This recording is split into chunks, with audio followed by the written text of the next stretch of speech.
Fala, Squad do Poder, beleza?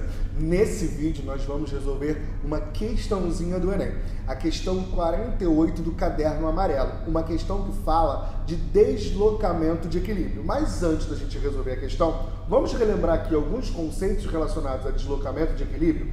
Vem comigo. Primeira coisa que eu quero lembrar com você é do princípio de Le Chatelier. O que o Le Chatelier fala? O Le Chatelier vai dizer que quando o sistema em equilíbrio sofre a ação de um agente externo, o próprio sistema reage para retomar o seu estado de equilíbrio.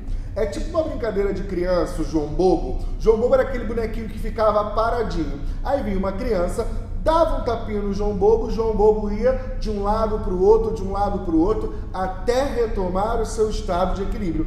É a mesma ideia do princípio de Le Chatelier. Tranquilo? E quais seriam então os fatores capazes de deslocar o equilíbrio? 3 fatores: concentração, temperatura e pressão. Vamos ver cada um devagarzinho? Olha aqui, ó.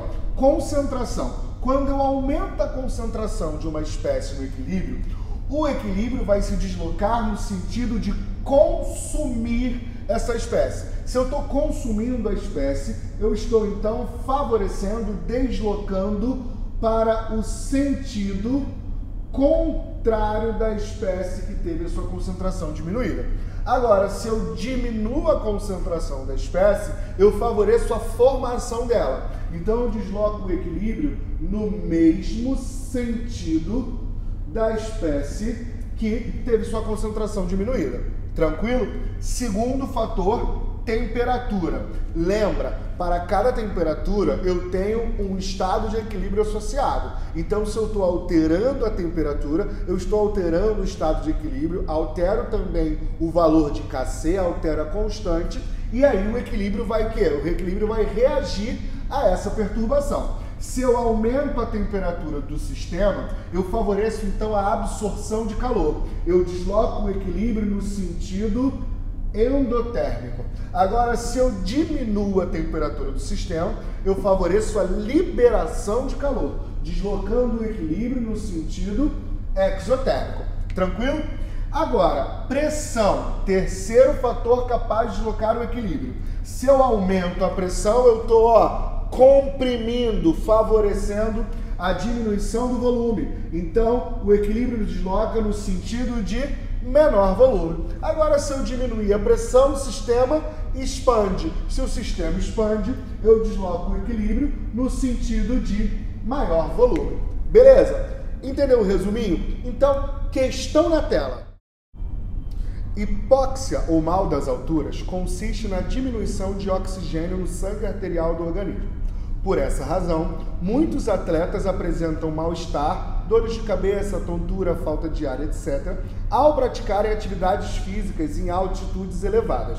Nessas condições, ocorrerá uma diminuição na concentração de hemoglobina oxigenada em equilíbrio no sangue, conforme a reação. A reação está aí embaixo.